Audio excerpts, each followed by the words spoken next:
You probably remember being told, buy quality, it'll last you a lifetime.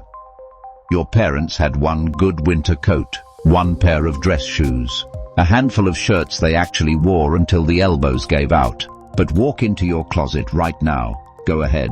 Open it. How many of those clothes still have the tag on? How many have you worn? Maybe twice. How many do you genuinely forget you own until you're rummaging for something else? You're not lazy. You're not a bad shopper.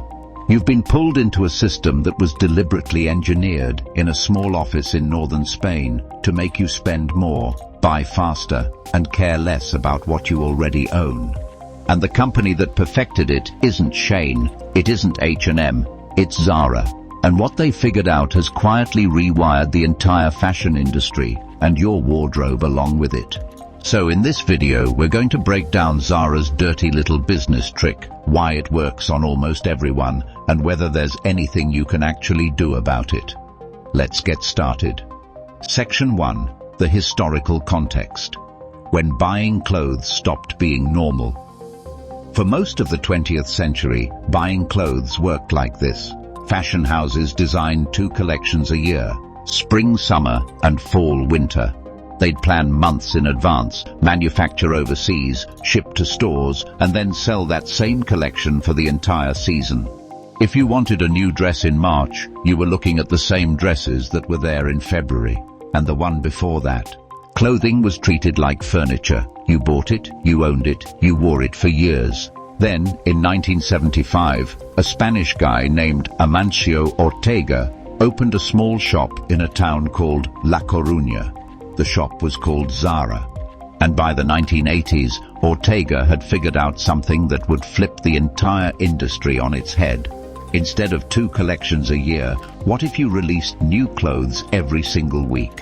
What if, instead of guessing what people would want 6 months from now, you watched what they were buying right now and made more of that? And what if you only made a small batch, so that the second something started selling, it was already running out? This is the shift.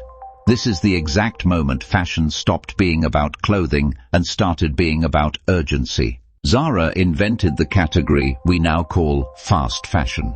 Here's the then versus now stat to sit with. A traditional fashion brand puts out around 2 to 4 collections a year. Zara puts out new inventory in stores roughly 24 times a year. Their factories can take a design from sketch to shop floor in under 3 weeks. And the average person today buys 60% more clothes than they did in the year 2000 and keeps each item for half as long.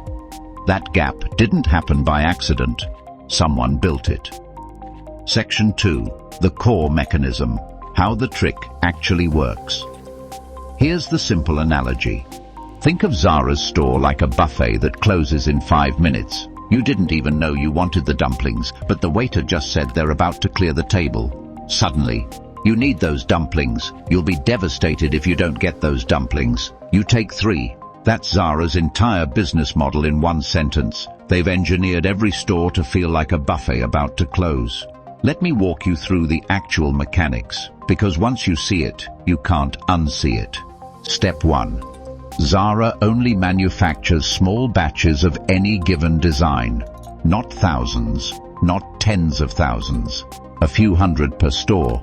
Compare this to a traditional retailer that floods the shelves with the same shirt in 12 sizes and 5 colors for 6 straight months. Step 2. Zara restocks twice a week, not once a season, twice a week. Trucks roll up to stores every Monday and Thursday in most regions, and what's on the shelves Tuesday is genuinely different from what was there Friday.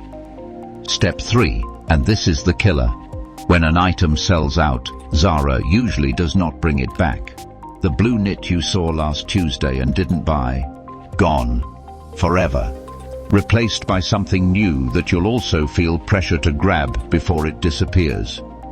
Now here's the counterintuitive truth, the part that makes the whole machine purr. You'd think that producing less inventory would hurt sales, less stuff to sell, less revenue, right? It's the opposite. Zara sells around 85% of its clothing at full price. The industry average is closer to 60%. They almost never run discounts because they don't need to. The scarcity itself does the selling. When you walk in and see something you like, your brain isn't doing math on whether you need it.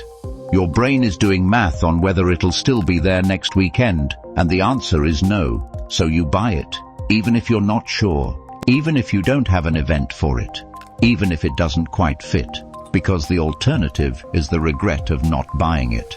And humans, it turns out, hate regret a lot more than they hate spending $40. Section 3. The hidden power. Who is actually pulling the strings? The shadow player here isn't really Zara the store. It's a Spanish parent company called Inditex, the largest fashion group on the planet, running over 7,400 stores worldwide and pulling in tens of billions of dollars a year. And the real weapon isn't the clothes, it's the data. Every Zara store is a sensor. Store managers are required to send daily reports back to headquarters in Spain. What sold, what didn't, what customers tried on but didn't buy, what they asked about, what they complained about. The data flows back to designers in real time, and within 2 to 3 weeks, a tweaked version of whatever's selling is on a truck heading to your local store. You aren't shopping at Zara. Zara is studying you, and then it's selling you a slightly more refined version of the bait, faster than your brain can catch up. Now here's the direct impact on your wallet.